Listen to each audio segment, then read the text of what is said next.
Welcome to another episode of Team Anywhere, where CEOs, leaders, and experts at building teams, companies, organizations, and amazing cultures share how to lead from anywhere in the world. I'm your co-host on the East Coast, Ginny Bianco Mathis. And I'm your co-host on the West Coast, Mitch Simon. And we invite you to join us to Team Anywhere.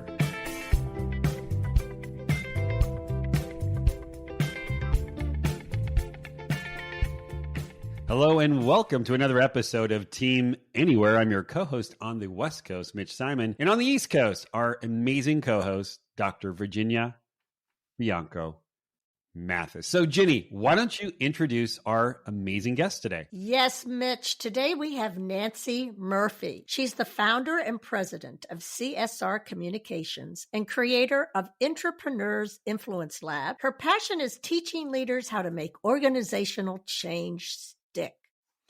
Nancy's work in philanthropy, strategy, and change has been international, and she has worked for organizations such as Steve and Jean Case's Family Foundation, the Corporation for National and Community Service, APCO Worldwide, UPS, Johnson Controls, W.K. Kellogg Foundation, and a long list that follows. She holds a master's degree in public affairs from University of Minnesota's Humphrey School and a master's in health communication from Boston University. Welcome, Nancy. Nancy, please tell us a question we've been asking many folks. Over the last 2 years, what have you learned, both professionally and personally? I've learned so much, really. I guess as awful as the last 2 years have been in many ways, I would say they've been a gift to me in terms of the lessons. So I guess I'll share 3 with our listeners today. The first one is know what's important to you. Because when you do, no matter what's going on in the world, you don't wait around for someone else to make that happen. You make it happen. So, for example, physical fitness, healthy lifestyle, and my workout group, which was also my social group, have been an important part of my life for decades. And I remember the day that the gym announced it was closing. Yep. That night, I reached out to 3 friends and said, you know what, let's meet at the school playground tomorrow. I'll make up a workout. The 3 of us met. The next day, there were 2 more people. Then there was a core group of fewer than 10 because we knew that was the limit, right? And we continued to work out outside. And then we actually got our gym to start offering classes outside on the rooftop of the parking garage behind the building. All right. You know, it was like, I wasn't going to wait around for somebody else to figure that out or to give up on something that was a core part of who I am and that keeps me sane, especially in the midst of a pandemic. And that kept my social life intact as well. So that was really important. Know what's important to you, right? And then make it happen. That's good. Yes. The second thing is, and this really applies to my business, which is stay in close touch with the people you serve so that you know what their needs are and how they're changing, and you can stay relevant, even if you can't offer exactly what you had been offering in the way you were offering it, right? You stay relevant so that when things start to shift, you might be able to offer something. So in that instance, I created a process I used for myself. I started sharing it with a few friends who were also entrepreneurs, and that led to our strategy quick start 3-2-1 toolkit, which, you know, again, gave me a reason to start having conversations with people. And I shared all the tools that I was using to keep in close touch with clients and folks in my network. And that turned out to be a really powerful tool for others to stay relevant no matter what was happening in the world. Yes. And then the third thing is, you know, given those examples I just shared, I learned that I'm more adaptable than I thought I was. Right? I think we all get to say that. Yes. Yeah. So I now am trying to remember that as I'm encountering roadblocks or things like, how can I be that flowing river, that water that encounters a rock and just sort of moves around it very easily and simply, doesn't make a big deal about it. And so sort of finding the workarounds and, you know, not assuming that just because you've never done something before means you can't do it now. And those things that right before March 2020 were seemingly impossible, but 2 weeks or 2 months later were suddenly utterly possible, trying to keep that in mind too. Oh, those are excellent. And one could say that you also don't sit around. You just make it happen. Yeah. Yeah. Right. And all three of your examples definitely says a lot about that. So let's move to the concept of change in organizations, which is top of mind. You speak about what it takes to be a leader during change and to make it credible. What do you like to emphasize there, since that's what you're called in to help with? Yeah, it's less about making the change credible per se, and more about what does it take to be a credible leader of change, right? Or a credible leader through change or during change. And so I often say that, leaders, to be a credible leader of change, we need lots of specific skills and characteristics. But I always say we start with looking in the mirror. So often folks will come to us and say, gosh, how do I get people on board? How do I get them to do what I need them to do? And, it's all about the other. And I always say the secret is actually look in the mirror first. So how open are you to change, really? And how open do others perceive you to be to change? What behavior are you modeling?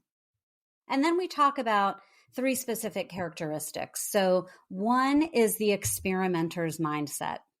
And boy, oh boy, did this come in handy for a lot of folks during the pandemic. The ones who thrived, or at least, didn't go under, right? Right. Which is try things out, play with stuff. That was my word of 2020. And boy, did I know that was going to serve me so well when I chose it in December of 2019? No. But being able to play with things, try them out, learn, iterate, adapt. So that experimenter's mindset is absolutely critical. The second thing I call the campaigner's commitment. We'd all love to say things once and be done, right? Proclaim our vision. This is our new policy for remote work, for hybrid work, for return to office, and be done with it, right? But no, like the candidate on the campaign trail, we must repeat our message, our mantra, right, over and over with the same level of enthusiasm as we did the very first time. Oh, there's the trick. And be open to the questions that you've already thought of, that you've heard 100 times, as if it was the first time someone raised it, or the concern as if it were the first time someone raised it. So that campaigner's commitment. And then the third one that is so important, and again, think about the last couple of years and how well this characteristic probably served a lot of folks, and that is curiosity.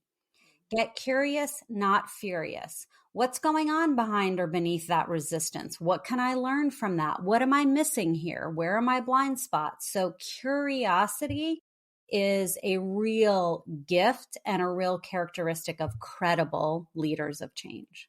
And it really coincides with your first one about experiment. Absolutely. And it reminds me, as it probably does you when you said play, children show the best examples of experimenting. Oh, well, that didn't work. Let's, go over here and do this. Yes, and absolutely. Adults just have lost that.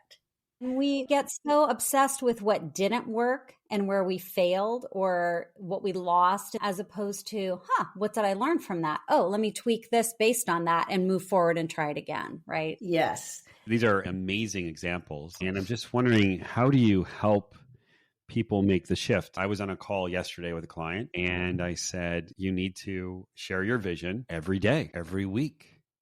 And for most people, it's like, well, I told them once. And then, curious, not furious. I love that. How do you go to that place of something just happened? I'm not really happy with what just happened. And instead of going to furious, how do I move to curious? Yeah, well, there are tons of tools and techniques that we teach in our Intrapreneurs Influence Lab. So oftentimes getting people to want to make the shift, like I try not to say to folks, well, you need to do this, because they don't need another mother or another parent. And that's maybe that's what they think they're paying me for, but I don't think that's oftentimes the most effective. So I try to get people to come to their own aha. So great. You just want to say it once and be done. I hear you. Don't we all? Like, yeah, it's frustrating. It's about the campaign trail, right? So that's why I try to bring in those analogies that give people, oh yeah. So imagine how they need to do it over and over and over. Is saying it once and being done with it, how well is that working for you? Are you getting the results you want? Right. And so obviously not, or they probably wouldn't be having a conversation with me. So, okay, if you want a different result, let's play around with, can you try it little steps at a time, right? So that's kind of one thing. And then for the curious, not furious, the second I put that out there, it's almost like I can watch the light bulb switch on in people's minds. They're like, oh crap, yeah, I tend to do that furious thing. Again, how well is that working for you? When you get defensive, what happens? Generally, somewhat, and oftentimes the questioning or the pushback is a key part of how people were trying to enroll in this change or get to do something differently. That's a key part of how they make meaning out of it. It's a key part of how they understand it. It's a key step in being able to act. So if we can start to see it as that, and instead of getting annoyed or frustrated or why can't you just do it, which, you put up the wall, their wall gets bigger pretty soon. We've got like this giant wall and there's no conversation happening. If instead we can say, oh, they're asking questions, they're pushing back a little, they're not sure. Awesome, right? That means they want to learn, they want to know more. They're on the journey to get to where I need them to be. Okay, well, what can I learn here? What's ineffective about my messaging that maybe I can shortcut this process a little bit more next time? So if we can approach it with that learning mindset, then all of a sudden, all the conversation, so somebody just has to do it once and they're like, oh, wow, they can see the building the wall bigger, faster doesn't serve anybody. And then nobody likes feeling frustrated, defensive, angry, and resentful. I'll tell people, put a Post-it note, curious, not furious, right next to your computer. Put a little rubber band around your wrist before you go into a conversation or a town hall meeting and just snap it the second right? And it's like, oh yeah, whoop. Zap me back into those techniques work. Hello. Yep, yeah. That's why they developed over the years. Those are great. And you did mention that word we all confront, which is resistance. You speak about certain kinds. Can you share that with us? And what are the best ways to deal with that, mitigate that? Absolutely. So I've discovered 3 common types of resistance to change in my work with organizations and my own entrepreneurial experience over the years. So the first are the what ifers, right? Mm-hmm. We've probably all encountered these folks that, well, what if everyone can work remotely? And what if we do that and nobody is productive? I'm sure we all heard that. Or what if we put this new diversity hiring policy in place and we no longer hire the best and brightest, right? I mean, there are all sorts of assumptions and beliefs underneath some of these things. But these what ifers will go to the deepest, darkest places they can. They're the doomsday, they're the Eeyore folks. In my experience, they can often be the general counsel in the organization or the CFO. I was going there. Right? And these folks serve a very valuable purpose. I've come to appreciate the what ifers as someone who can be overly optimistic about the likelihood of change succeeding. Mm-hmm. I know I need these what ifers to illuminate my blind spots, to make sure I'm not putting the organization at unnecessary risk. Right? So what we do with the what ifers is we play to their strength. We invite them to do scenario planning. Go to that deepest, darkest place. Help me plan. What am I not seeing? What am I not anticipating? And then I always ask the question, okay, how likely is that to happen? Now, typically these things aren't very likely, but even if they tell me it's 50 or 60% likely, I'm like, okay, well, then if it does happen, what would we do? Or what could we do now to mitigate that likelihood of it happening? So engage the what ifers, play to their strengths. They can be your best partners in leading change. The second type are the status quo defenders. These are the folks who use language like, well, if it ain't broke, don't fix it. Right? Yep. And I will tell you, The status quo defenders sometimes can be the most frustrating for me. And I also have a lot of empathy for these folks. So these are folks who were a crucial part of creating the status quo. So their identities are closely tied with the way things are. Sure. And when we start criticizing the way things are, they take it as an attack on them. So what we can do to overcome the status quo defender type of resistance is to be careful about the language we use. Well, things are pretty good now, but guess what? They could be even better.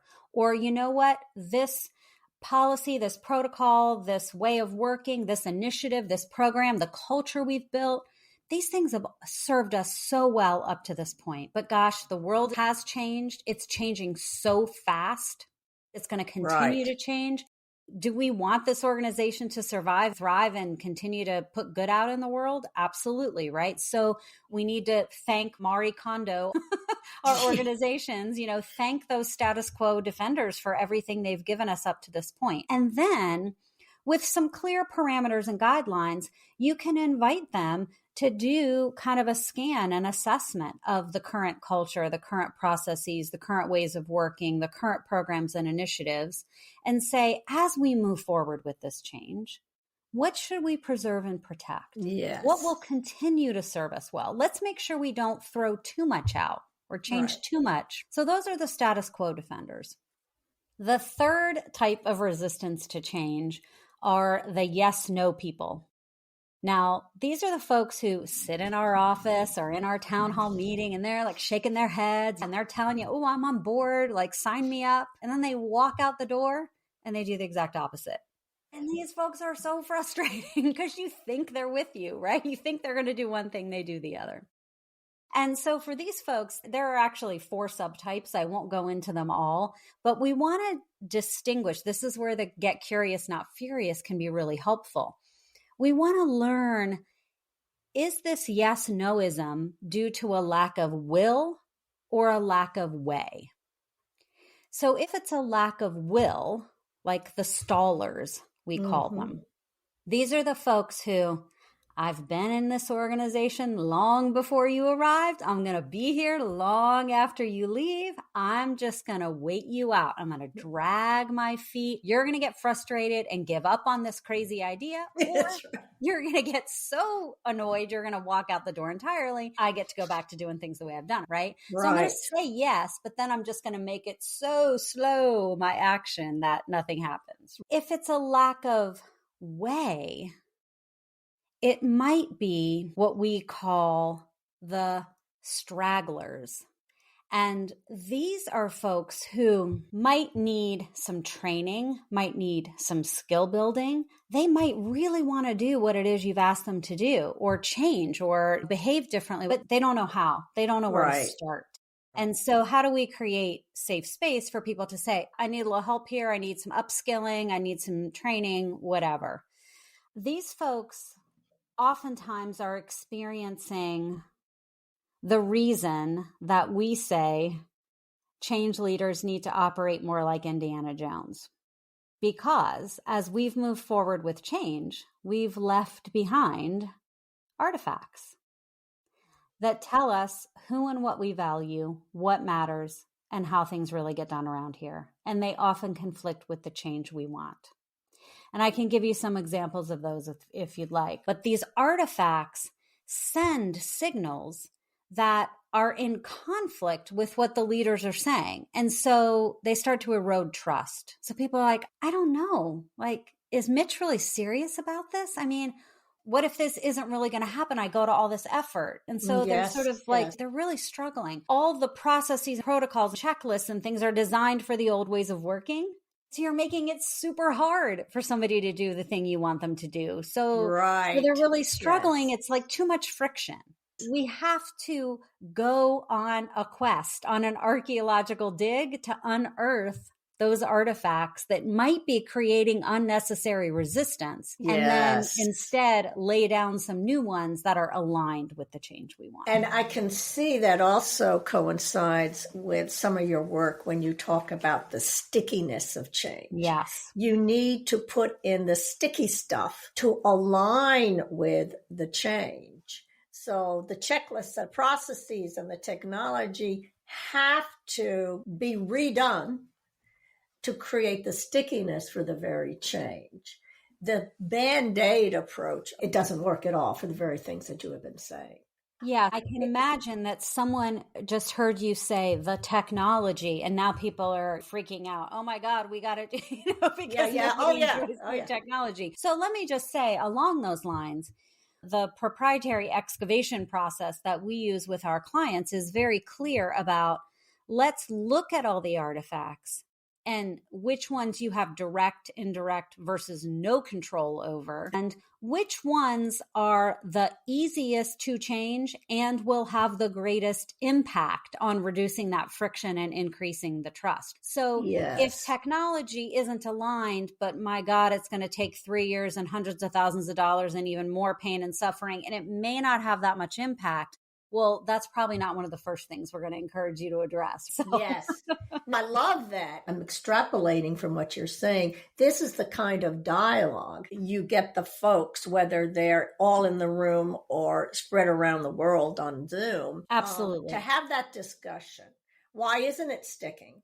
What do we need to have happen for 6 months for us to see it? Well, that's going to take 3 years. So what's the short term? What's the long term? Yeah. I would think also in a virtual world, the leader would have to, going back to being enthusiastic, right? To say, look, here are the changes that are actually occurring. Because for a lot of us, because we're working from home, we don't really see it. It's almost, again, it's like you said, like a political campaign. So the leader would share, we've made this change. Here are some of the facts, the data that came from that change, just to kind of invigorate people to understand that we actually are, let's say, turning the ship a bit. Well, I would challenge that a little bit. Okay. Not the concept, but the execution. So you were like, here's a change, here are the facts, this is the data. In my experience, this is where a lot of organizations get it wrong. They think they need more data, more facts and figures to demonstrate the change. Typically, it's not an informational problem, it's an emotional problem. So instead, how do we tell stories? How do we get that call to emotion? What's the emotion you need people to experience so that they will heed your call to action? And then how do you come in after that with the data, the facts, and to give people comfort for the decision they've already made based on emotion, which we know is how 99.9% of decisions are made subconsciously. Right. Yeah, Nancy. Yeah. But so oftentimes starting with the facts and figures, you lose people. They don't get the why. It doesn't make the emotional connection, or they don't really understand what the data means. So it's not as powerful. They turn off. Do you find yourself? I was forced to learn it because I had 2 clients asking me, and I said, I better learn this stuff. And Mitch, you may not totally realize this given some of our guests, actually coach them at how to tell stories. Well, I don't know how to tell. Well, I have no stories. And then they begin to see, oh, you have some rich stories. One of the things that we actually teach in our Intrapreneurs lab is I encourage people before they get all tied up about telling stories. And they think, first of all, we need to have 20-minute stories. And I don't have time in a meeting to do and so I encourage them to keep a story journal. And I actually have mine. Oh, it's in my drawer here. Super tiny notebook you can keep with you everywhere. And it's to train your brain to notice and think in stories. Yes. So I encourage people, like you're watching TV and a character in a movie or a TV show in 30 seconds, oftentimes 30 seconds, will use a quick story that embeds in your brain the point they were trying to make. It doesn't have to be a story about the thing, right? It can be a story that is representative of. I also encourage people, like you're standing in line at the grocery store and you observe a funny interaction or an odd moment or an unusual exchange of dialogue. Just write it down. And then later on, you could play around with it, right? How could I turn this experience or this thing I observed into a story that is relevant for making the point I want to make, influential content? Oh, yes. Right. And then if you can do that with a group on Zoom or whatever, then they just explode with ideas. I'd like to end with you, please, sharing what is intrapreneurship and what are the tools and habits of it, and how do you do it? This is a loaded question. In the virtual world. Oh, that's a big question. Well, let's start with the easy part, which is what is intrapreneurship? So intrapreneurs are folks who bring entrepreneurial spirit, innovation, that disruptive mindset to change legacy organizations from within. So entrepreneurs have that disruptive mindset, the innovation. They go outside organizations and systems to change things. I am an entrepreneur myself, but I came to this from intrapreneurial experience. And the reason I focus so much on intrapreneurs is because, especially if we think about this in the social sector, in the social impact space, this idea of social entrepreneurs, which have been the big buzz for, I don't know, the last 20 years, they start small and their impact may never grow. Even if it's a fabulous, amazing idea or solution to a challenge. Imagine if we can get our large legacy institutions to be more ethical, more environmentally sustainable, more diverse, equitable, and inclusive, more innovative. Right? Well, we can have the world we want at scale much faster. So I am all about how we get intrapreneurs the tools, techniques, and support they need to succeed, because when they do, we all win. So what are some of the things they need? So what are some of the tools and techniques? And when we've covered a lot of those things here already, I believe that intrapreneurs are the unsung heroes of organizational change, because whether it's the intrapreneur herself, himself, or, somebody higher up in the organization who makes the grand gesture, the bold proclamation, right? Net zero by 2030, or, 50% of our board will be people of color by 2023, or whatever these bold proclamations are. Somebody needs to lead the charge of the small, strategic, sustained actions that make that change real.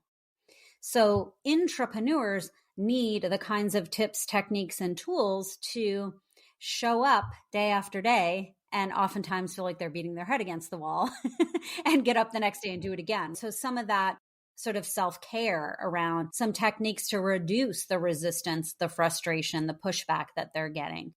All those influence techniques about how we map the stakeholders and the power centers, the informal and formal power centers in our organizations. How do we enroll others? How do we create a cadre of champions inside the organization to carry some of the weight, to create that ripple effect?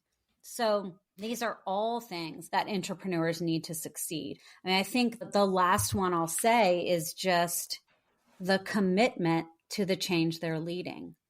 Because otherwise, these other things, you'll never sort of stick with it long enough, right? Given that this can be a lonely, isolating experience sometimes, you won't stick with it long enough to learn and deploy those other tools and techniques. So getting really clear on your own why for the change, or that you're leading people through, right? If it's change that's sort of happening to you versus proactively leading change. And then figuring out how you sustain that commitment over the course of the implementation. So you take all the techniques that we've talked about. You'll have to tell the stories. You have to get the emotional buy-in. You need to help and bring together the stakeholders that are going to help it be sticky and so forth. To make it a campaign again and again in each meeting. This has been wonderful. I really love the twists and turns that you have been able to bring to a topic that there's a million books on, right? How can our guests get in touch with you? If listeners want to learn more about me or connect with me, you can go to csrcommunications.com. And I'm very active on LinkedIn, Nancy A. Murphy, or CSR Communications, our company page on LinkedIn, and would love to connect with folks there as well. Thank you. Exciting work. Thank you, Nancy. Mitch. Before we close, I just love your opening. Your opening was about know what's important to you and then make it happen. It seems that change is hard. That is so cliche.